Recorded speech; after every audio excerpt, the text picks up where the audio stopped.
Wi-Fi. Okay, we are live. What's up, my friend? Abby here, and welcome to another Write With Me live stream. I'm so glad you're here. So happy to see all of your smiling faces in the chat. First things first, tell me if you can see me and hear me okay. I have to make sure that my camera and my mic are working. So tell me that right now in the chat. And we're going to get started with our writing session today. I'm super excited. I have a slightly different layout here today, as you probably noticed. I'm facing the other direction because I thought it'd be a fun change of pace. And also, I wanted to show off my cool new lights that I installed on my mirror, which are kind of fun. But if they're distracting, I can always switch it to be just one color so it doesn't change. So let me know what you guys think. Okay, everything is good. Fantastic. Okay, awesome. Writers from all over the world are here. Welcome, everybody. I'm going to chat for a few minutes while you guys hop on the live. But I see a lot of writers from different parts of the world. Call out where you are tuning in from in the chat. Tell me where you're tuning in from and what you're working on today. I would love to hear about it. I'm going to be working on some more revisions / rewrites for my novel, The Lighthouse Book, as I keep referring to it as. That's not the title, it's just the working title. But it's been an interesting process. It's been kind of not very straightforward. I've been editing, but then I've also been rewriting, and it's been, I don't know. I don't even know how to describe the process of it, honestly, but it's been good. I'm making progress. That's the key. Just make progress. And I keep trying to remind myself of that when I get overwhelmed. One chapter at a time. That's how we're doing this. One chapter at a time. Okay, so looks like we have writers from all over the world. Awesome. Denver, India, New Jersey, Denmark, Germany, the UK. Welcome, everybody. I'm so glad you're here. Thank you so much for tuning in today. We're going to have an awesome writing session. Whether or not you're doing NaNoWriMo, I hope that you will join me for at least some of it. And if you need to hop off, that's totally okay too. The point is to make time for yourself, make time for your creativity. So here's how these writing sessions work. If this is your first time here, welcome. We do 3 writing sprints total, 25 minutes on and 5 to 10 minute breaks in between to chat about our stories, and I answer some questions that come up in the chat.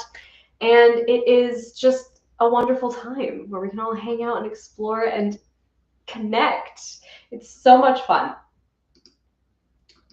So we're gonna get started in just a minute. Sorry for the delay there. I was trying to see the chat. Okay, so one last thing before we get started, while everybody hops on.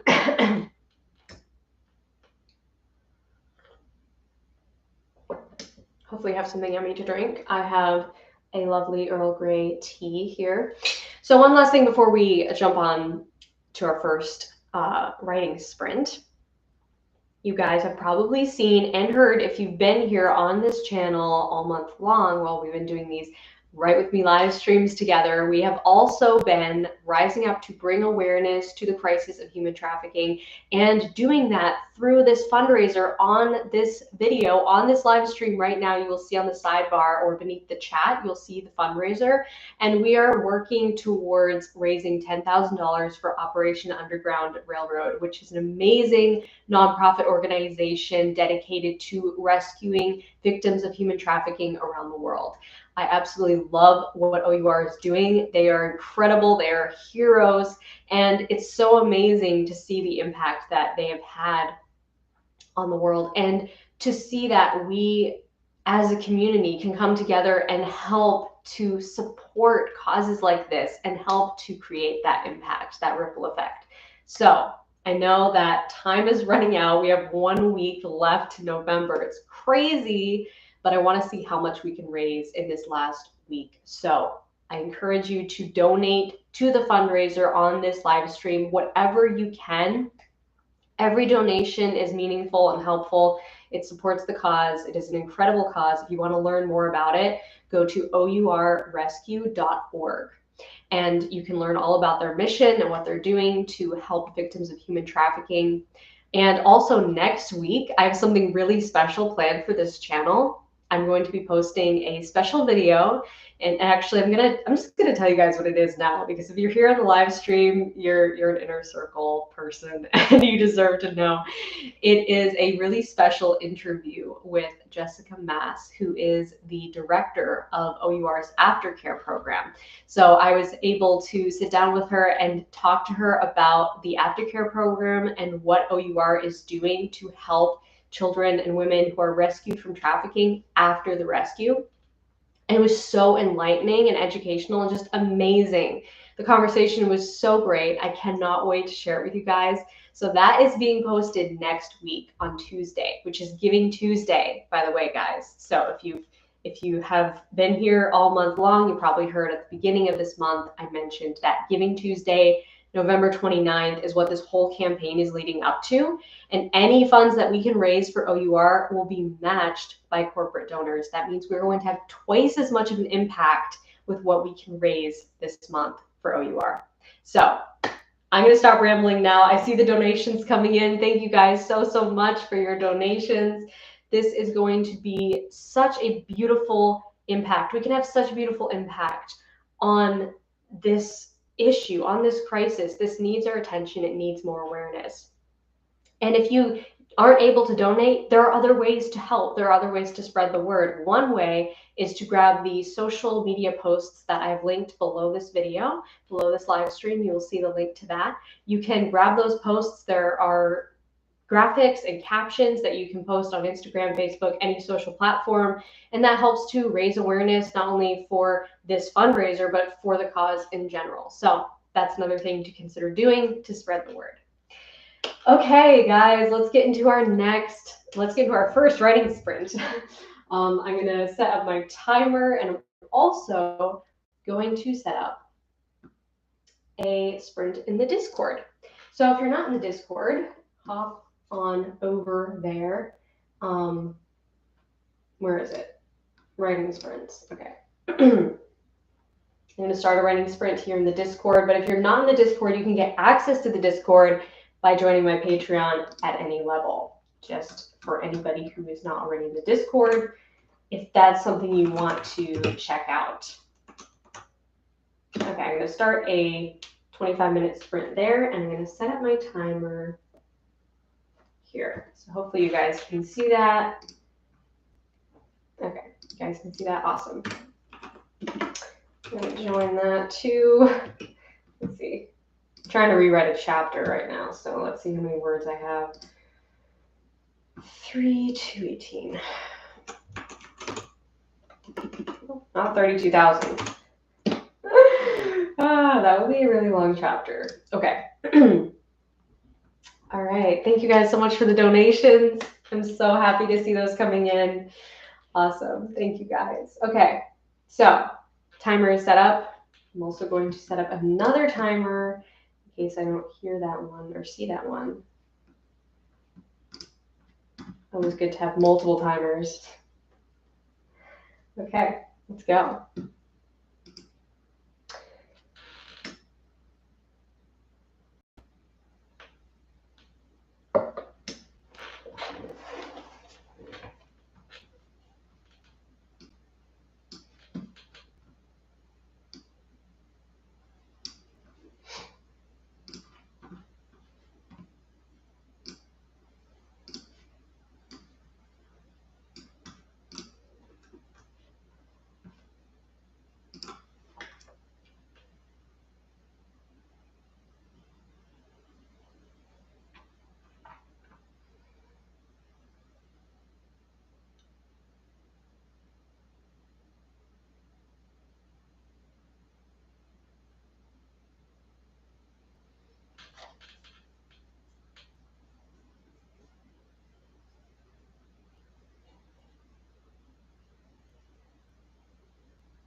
That was a super quiet timer.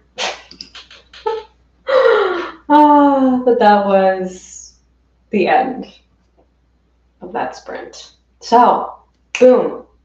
Tell me how it went. Type in the chat if you desire. Share your word count. I feel like I probably don't, or maybe I did add words. I don't know. Let's see.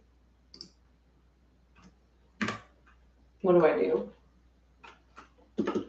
Words. I don't use enough. Let's see. 3403.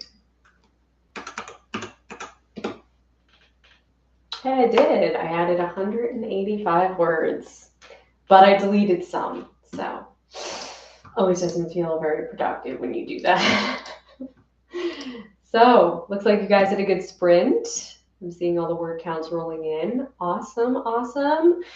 Fantastic job, everybody. Looks like you guys got a lot of words written. That's great. Awesome.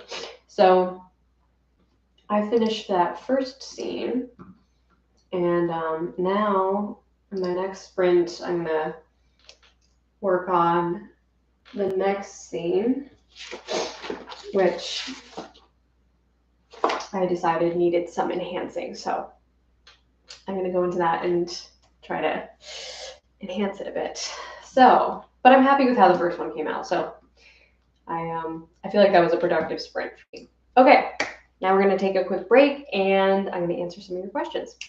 So type in the chat, and if you have any questions for me. And again, thank you guys for the donations that came in while we were sprinting. You guys are amazing, and I'm really excited to see this fundraiser gaining momentum. Super exciting. You guys, you're having such a positive impact in the world. I can't even describe. It's amazing what O.U.R is doing, and every single dollar that you donate today goes directly to supporting their missions so that they can rescue more children from trafficking and have a greater impact in the world. It's beautiful what they're doing. So every single donation counts. It matters. It is very appreciated. Okay, I'm going to answer some questions, and then we're going to get into our second writing sprint. Sorry about my creaky chair. I don't know how much it was creaking during during that sprint. I felt like every time I reached for my tea, it was just creaking a lot. But whatever. Okay. This question's from Isabella. How do you stick with one idea? That's a very good question. I feel like this is something that a lot of writers struggle with because we get excited by the new shiny idea, right? But I think the important thing to do is like just remember what makes you really excited about this idea, like this one idea, what's special about it, what makes you passionate about it, even making like a short list of those things, like a bullet point list that you can reference and go back to and kind of remind yourself of why you love it so much. And if you feel like it's maybe losing some of the luster that it first had, how can you put kind of a new twist on it to make it more interesting? How can you make it more attractive to you? By maybe adding new components to the idea or including some of those shiny new ideas in the existing idea. So there's all kinds of things that you can do to sort of make your current idea or current project more enticing to write it and to work on it. And for me, those things are like identifying what is it that makes me excited to engage with a story, whether it's a film or a book, and how can I like take some of those components and make them my own and sort of apply them in the story. Let's see. This question's from Creative Izzy. I'm doing NaNoWriMo for the first time and I don't have enough words and I don't think I'll be able to come up with enough by the end. That's totally okay. Seriously, I know NaNoWriMo has like this specific word count goal thing, but really I think the point of NaNoWriMo, at least for me, has always been like to show up for yourself every day for 30 days and build a writing habit. Like that's way more important than the word count goal, than reaching the 50,000 words. Maybe your story doesn't need to be 50,000 words. Maybe it is a story that doesn't require that many words. Maybe it's shorter and that's okay. Like every story is different. So like don't push yourself to make it longer, just write more words just to hit the word count goal, because that's not really the point. The point is to show up for yourself and your creativity and to cultivate that writing habit, which is what you're doing, which is great. Okay, let's see. This is a good question. This is from Mia. When writing side characters in a first-person point of view novel, how do you make the readers care about them when they can't see directly what the side character is thinking or feeling? That's a great question. This is something that is definitely tricky to get the hang of, but there are different ways to reveal the side character's internal conflict. One of my favorite ways is through dialogue, but this has to be kind of sprinkled in throughout the course of the story, not just dumped in the beginning right away. As soon as we meet the side characters, like boom, they're going to just unload all of their internal conflict, because people don't do that naturally, right? But as we get to know them through the first person character, we start to see through their behavior and through what they talk about and how they voice their thoughts and their opinions and their beliefs. We start to see what they believe. That's really what it is. It's like what they believe, and how they act is they're acting upon their beliefs, right? They're making decisions based on their beliefs or their misbeliefs. So that's the internal conflict. The internal conflict's already there. And as we watch this character, even from another perspective, make decisions and interact with other characters based on their beliefs, that shows us their internal conflict, right? So there are various ways to do this, but you can also trickle in backstory, and you can also sprinkle in mentions maybe from different characters who know more about that character, so that they're not coming out directly and saying, you know, here's my backstory, but maybe another character knows bits and pieces of it, and then they start to piece it together, or they tell the main character. So there's different ways to do it in kind of a roundabout, natural way that doesn't feel like you're just info dumping or having this character just really wear their heart on their sleeve, because not everybody is like that, right? Also, I would highly recommend checking out my live training on side characters and subplots. That is very extensive and goes into not only how to write side characters and how to make them richly developed, but also how to write large cast books where you're kind of focusing equal attention on a larger cast of characters and how to make your reader care for all of them. So definitely check that one out. That's on my Patreon, again, patreon.com/AbbyEmmons. You can find all my live trainings there. And when you join at Live Training Pass level, not only do you get access to the new live trainings, but you also get access to the archive of all of the live trainings I've ever done. So in there, you will find the side characters training. I highly recommend checking that out. Let's see. Okay, I'm going to answer 2 more questions, then we're going to get into our next sprint. This question is from Jess. How do you start a new chapter? I keep getting lost when I should just start a new chapter or just carry on, or when should I start a new chapter or just carry on with the existing chapter? It really depends on how long you want your chapters to be, which again, this is a preference thing. It's like totally up to you as the writer. I find that as a reader, I read books faster if they have short chapters. I don't know if that's a universal thing, but that's just something I've noticed. And I don't always do that. Like the co-write book that me and my sister are writing, I write monster chapters for that thing. It's ridiculous. Like I've written some chapters in that are 10,000 words. And it's okay because it's a different feeling. You know, like 100 Days of Sunlight, for instance, has really short chapters. Like some chapters are longer than others, but some are like a couple hundred words. And that was just kind of the style that I was going with. So I would say just stick with a style and be consistent. You don't have to be super consistent. Like, again, when I wrote 100 Days of Sunlight, some chapters were like 3,000 words, some were 1,000 words or whatever. But you probably don't want to have like really inconsistent, like a few hundred words and then the next one's 10,000 words, you know? So kind of keep with a pattern, I would say, but it doesn't really matter how long your chapters are, because like if your reader's engaged, they should just keep reading. They shouldn't even notice that chapters are going by. Okay, one more question.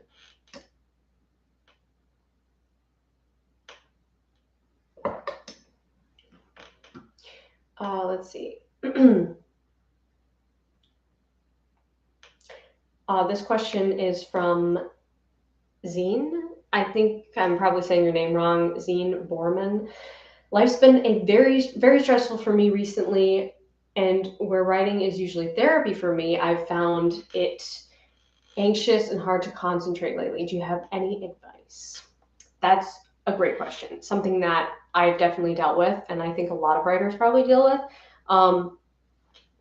Finding time in your schedule where you can not think about anything else. And I know that is really difficult. That's way easier said than done. But if you can carve out that time in your schedule where you know you've made this space for your creative time, whether it's a few hours or maybe you get up an hour earlier than usual and dedicate that 1 hour, that first hour of your day to writing. And because you've already kind of planned ahead of time, okay, this is my writing time, you can shut out all other distractions and not think about anything else. And it's almost like you leave everything else at the door, metaphorically. Maybe you go into a room that you don't do any work in, and that becomes your writing sanctuary. Or maybe you go outside to write, and it becomes this place of peace, and you have to kind of cultivate that. It's way easier said than done. I know, I've struggled with this too, but I've had to work at cultivating this sense of really a mental space, right? Where you're blocking out all the mental clutter and everything that pulls on your attention. Because it's not just about physical distractions, it's also about mental distractions and thoughts and worries and anxieties and things that are on your to-do list and things in the future, things in the past. Try to find that sense of clarity where everything else is just kind of outside the bubble, right? Like, create this bubble for yourself where you can step in here and nothing else exists. And this is a practice for sure. And I think meditation helps a lot with practicing this in your writing life, in any aspect of your life. But this is like, it's a superpower. And I'm still learning it. I'm still a student of this for sure. It's a practice. But if you can acquire this skill, it will serve you so well in life. It's amazing. It's amazing just having the ability to step into that presence, that sense of peace, regardless of anything else that's going on. So definitely practice that, I would say. Okay, hopefully that helps. I'm going to start my timers again, and we're going to go into our next writing sprint. And then next break, I will answer some more questions. Okay, so let's get this up. I'm going to set that timer and start one in the Discord.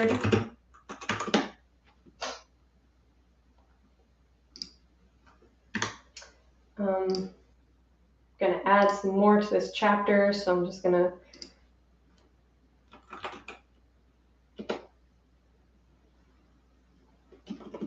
I actually don't know how to do that. Okay, you typed same. I got it. Okay. Okay. So I'm going to set my timer again. Hopefully it will be a bit louder this time.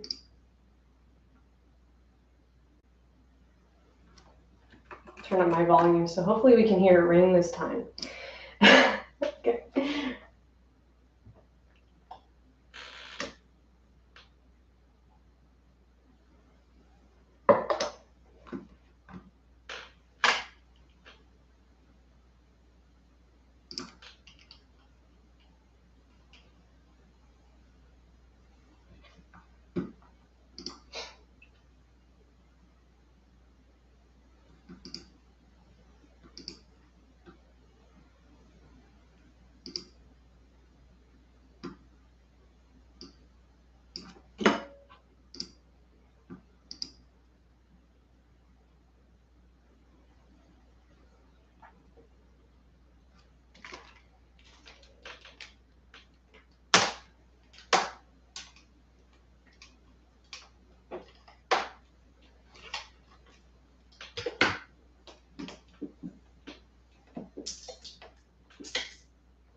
The timer ring. I didn't even hear it because I have my headphones on.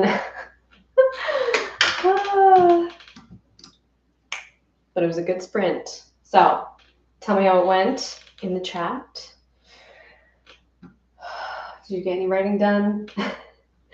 Let's see how much I did.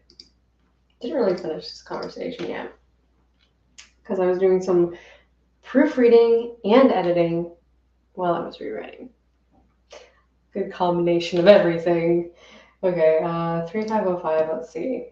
Let's see if I wrote any new words. 102, yay! Didn't delete much this time, but I'm just trying to find ways to embellish this scene.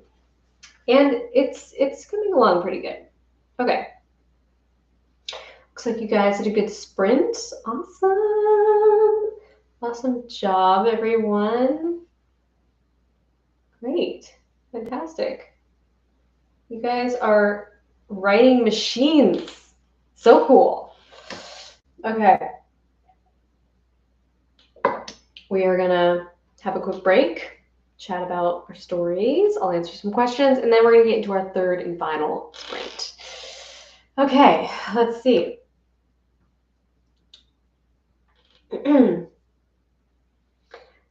Let's see. Whoa, hold on. Hold on, my chat is jumping all over the place.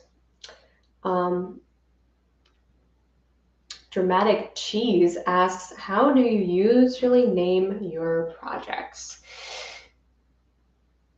Honestly, it's like a non-process. I don't really have a definite method for naming projects. It's like I either get the name before I start writing it, and then I know it's the name. It's like it is the name. Or I don't have a name through the whole writing process and editing process, and I decide the name like in the final stages, and I probably rip my hair out over deciding the name.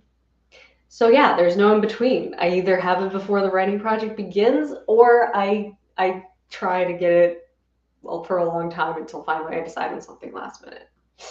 Yeah, it's not really much of a, it's not a good process, but it works, it works. Okay. Hold on. Tips on naming chapters effectively. That's from Sal. Well, it really depends on what kind of tone your book has, I would say. If you're naming each chapter, is it more of a kind of like a humorous tone to your book, or is it more of a serious tone? Because that will determine how you name your chapters. Or is it switching point of view? If it's switching point of view, then you might want to name your chapters based on sort of the style or the voice of the character whose point of view it is. That's something that I'm doing with the Lighthouse book, is each chapter has a name, and they also alternate point of view. So I try to make each chapter title kind of reflect the character and what they would maybe name the chapter if they were writing the book, you know, so it's kind of reflective of their personality and how they tell the story. So you know your characters best, and you'll know what I mean when I'm talking about this. But if you're not alternating points of view, then I would recommend just sticking with like a certain flair or tone that you have for your book. So yeah, gathering inspiration from the chapter itself is also a good thing. So you don't necessarily have to name the chapter before you start writing it. Oftentimes I find it's easier to name the chapter after I write it, because then I'm more aware of what is in the chapter, and maybe I can just pull some cool metaphor or something for the title.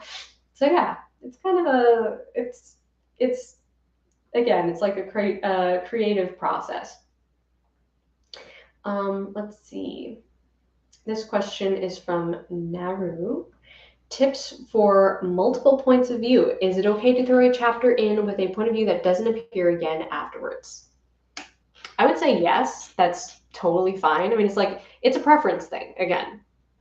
I would recommend not beginning the book like that, though. I find this again and again, this is one of my pet peeves with first chapters, is when a book opens with a point of view that we're never going to see again. It's like, why did you do that? Why did you waste this perfect real estate, this beautiful opportunity at the very beginning of the book to grab my attention with a character that I'm never going to see again? So that is like, that's a no-go, I would say. But inserting a chapter somewhere in the book, maybe it's from a villain's point of view or something, that you're not going to see them again, as long as we understand the relevancy of why we're looking at this right now and it makes sense, it matters. It's not something that's going to matter, way deep into the book, but it matters now. It's relevant now. Then I would say yes, absolutely fine. Okay. This question's from I'm not going to say your name right, I'm sorry. Federica? In romance, how do you avoid concentrating only on the main couple? My subplots are too shallow and look like filler scenes. Okay, so again, I would recommend watching my live training on subplots. You would get a lot out of that live training. But in that live training, I talk about the principle of weaving subplots in with the main plot and how to seamlessly do this. And I case study a few stories in that live training and kind of show you it in action, which is also really helpful, I find. But one of my case studies in that live training is Pride and Prejudice. And I've talked about this so many times. It's basically synonymous with my channel at this point. But the reason I talk about it with subplots is because it's such a great example of a subplot done right. For instance, the Jane Bennet subplot is one of the best examples of a subplot done right because it perfectly weaves into the main character, Elizabeth's plot. Like, her plot could not happen without Jane's subplot. So case studying that story, I go through the points of the main plot, and then I go through the points of Jane's subplot and show how they all weave together and how Jane's subplot literally makes the other story possible. And that's what you want your subplots to do, the really meaningful ones. This is what makes them not feel like filler scenes. To make your subplots actually have a deciding vote in the end of the book. Like, the events of the main plot couldn't have happened without the subplot affecting them. So I go over that in depth in that training, and it's definitely worth a watch. Again, you can find that on my Patreon, patreon.com/AbbieEmmons. When you join at the live training pass level, you get access to all the live trainings, and that's one of them. Highly recommend. Okay. Let's see.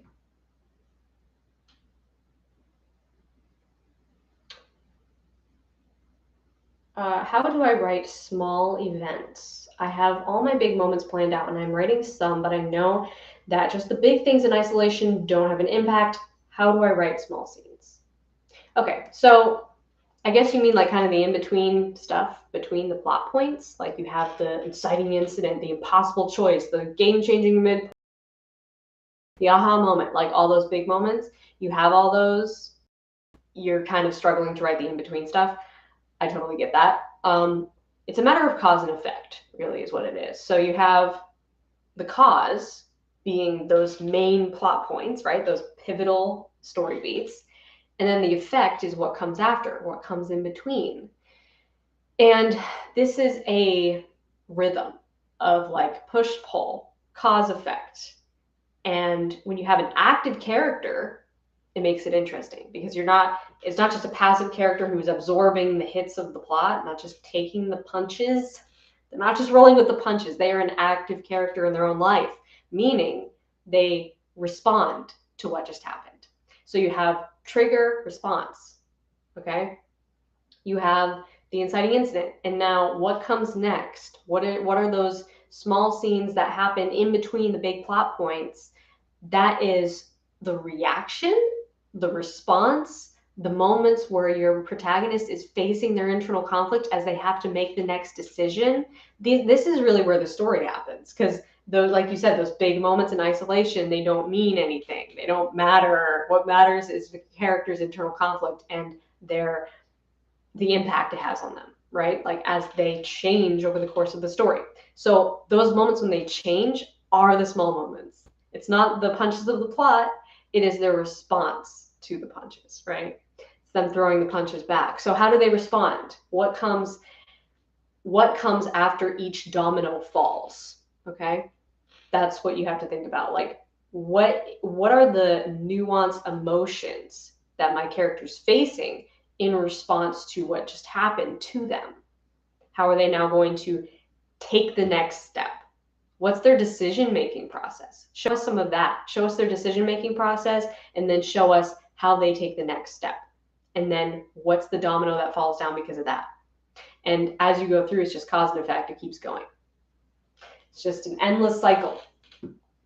Okay, I'm going to answer one more question, and then we're going to get into our final sprint. Okay, let's see.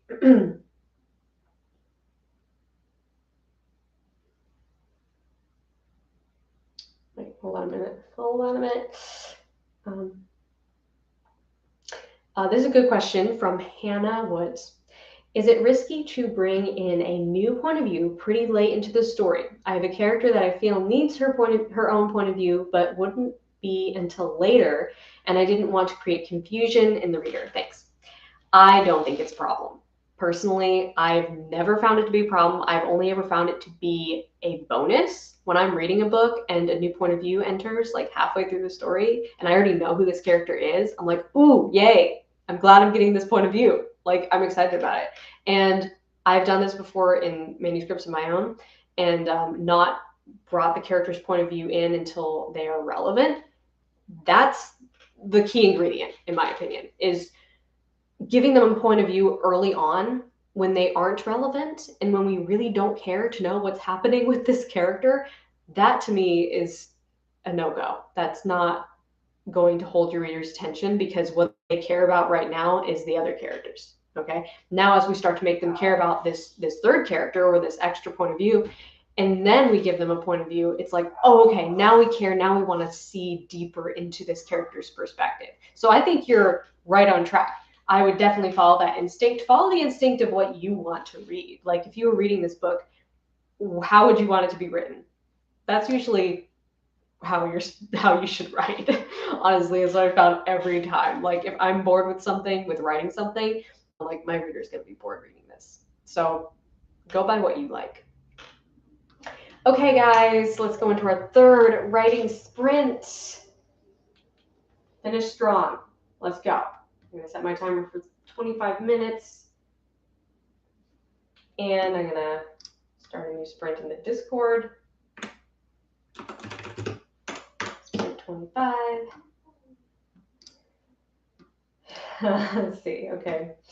I'm gonna join that. See if I can finish this scene. This was supposed to be my like task for the day, so I need to finish this scene.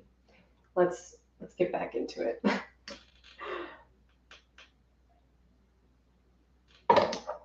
Okay, I'm gonna set that timer. Hopefully this one will ring. And here we go.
Okay, boom. That was our third timer.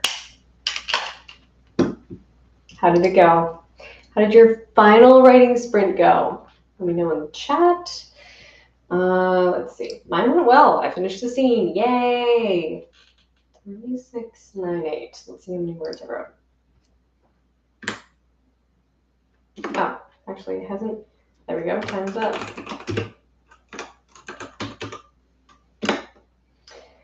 193. Yay! More than last time. But I was really looking to add words specifically. I was just trying to improve this scene, which I feel like I did. I'm happy with it. So yeah, I think it's enhanced. I think it's better. It was a good writing session. I got this chapter pretty much where I want it to be for now anyway. I'm gonna edit it some more.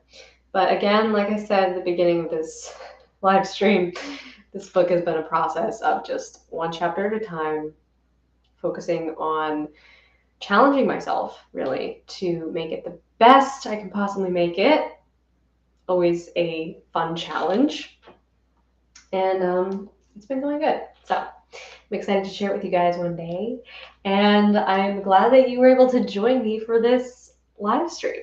Looks like you guys got a ton of words written. Fantastic. Y'all are writing machines. You're amazing. You are superheroes. Great job.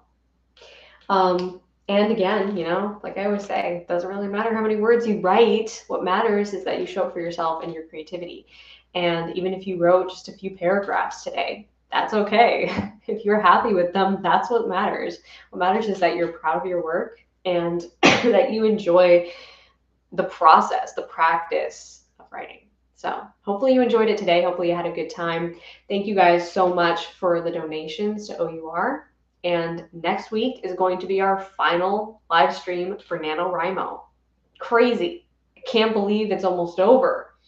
But 1 week left, yeah. And Giving Tuesday, which is next Tuesday, I have something special planned, like I mentioned before, a special video interview with Jessica Mass of O.U.R. I'm super excited to post that. You guys are going to find it amazing and so insightful. I want you to share it everywhere when it comes out because it is going to spread the word and create that ripple effect that we need to raise awareness for this issue. So thank you guys again so much for your donations to Operation Underground Railroad. Again, you can learn more about their mission and the whole cause at OURrescue.org. So check that out. Also check out the social media kit below this video. I have posted a link. You can download the social media graphics and captions, post them around on your Instagram or Facebook or any social platform you use. It's a great way to spread the word without necessarily donating. It creates that ripple effect. It creates the education, which is what we need today in the world. We need more education and more light brought to this issue. So also do that. Thank you guys so much for joining me for this live stream and for asking so many great questions. I'm excited to write with you next week for our final NaNoWriMo live stream. It's going to be fun. Okay, guys. Thank you again for joining me, and I will see you in the next one. Until then, rock on.